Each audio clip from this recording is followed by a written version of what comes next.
Sir, I beg to move that the bill to provide for the forfeiture of illegally acquired properties of smugglers and foreign exchange manipulators and for matters connected therewith or incidental thereto be taken into consideration. Sir, this bill seeks to replace with some minor modifications the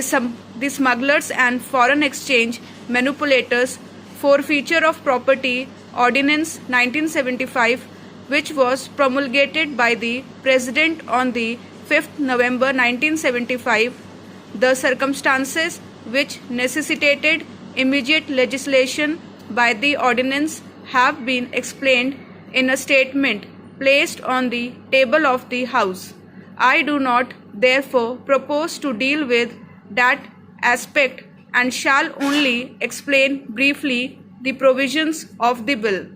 Like the ordinance which it seeks to replace, the bill provides for assumption of powers to deprive the smugglers and foreign exchange manipulators of their illegally acquired properties so as to effectively prevent their antisocial and clandestine activities. The provisions of the bill will apply to persons convicted under the customs or foreign exchange laws and those in respect of whom orders of detention under the Conservation of Foreign Exchange and Prevention of Smuggling Activities Act 1974 have been made. They will also apply to the relatives, associates, and confidants of such persons. Under the bill, it will be unlawful for any person to whom the bill applies to hold land and illegally acquire property, whether movable or immovable, either by himself or through any other person on his behalf, and such property will be liable to be forfeited to the central government. For this purpose, the expression illegally acquired property will broadly mean property which is acquired out of income, earnings, or assets obtained from any activity prohibited by any law relating to any other matter within the legislative competence of the Parliament or out of income, earnings, or assets, in respect of which any such law has been contravened. It will cover property acquired out of any income,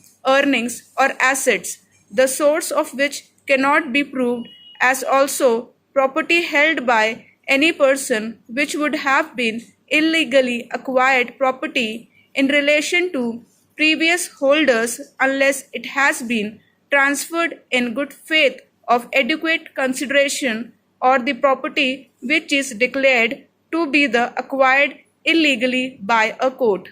The proposed legislation will be administered by officers of the central government not below the rank of Joint Secretary to the government, who will be designated as competent authorities.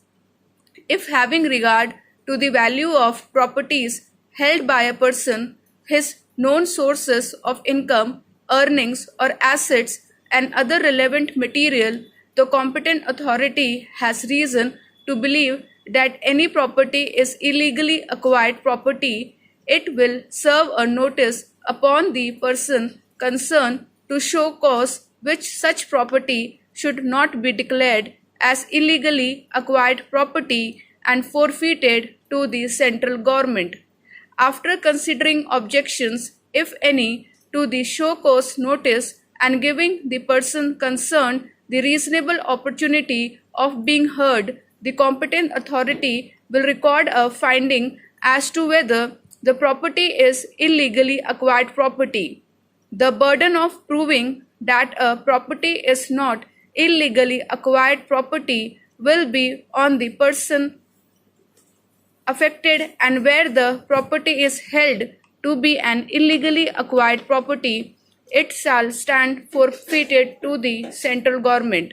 Provisions have been made to ensure that while small one-time offenders are not proceeded against, the big and habitual offenders do not escape the rigors of the law. It is also being provided that if the source of only less than one and a half of the investment in a property remains unproved, an option will be given to the person affected to pay a fine in lieu of confiscation. Such fine will be equal to 1.5 times the value of the unexplained investment. Cases may arise where illegally acquired property will be held by a trust created by a person to whom the provisions of the bill apply, or it may be acquired by a trust out of contributions made by such person. The bill accordingly contains a provision to take care of such cases where a person to whom the bill applies is either the author or a substantial contributor of a trust, and the competent authority has reason to believe that any property held by the trust is illegally acquired property. It will be open to the competent authority to serve a notice upon the author or the substantial contributor and the trustees, calling upon them to explain the source of investment in the property or the source of money or other assets contributed to the trust for acquiring such property. In the absence of a satisfactory explanation, the property will be liable to forfeiture to the central government. The provision will not, however, apply in relation to any property held by a trust or institution created or established wholly for public, religious, or charitable purposes.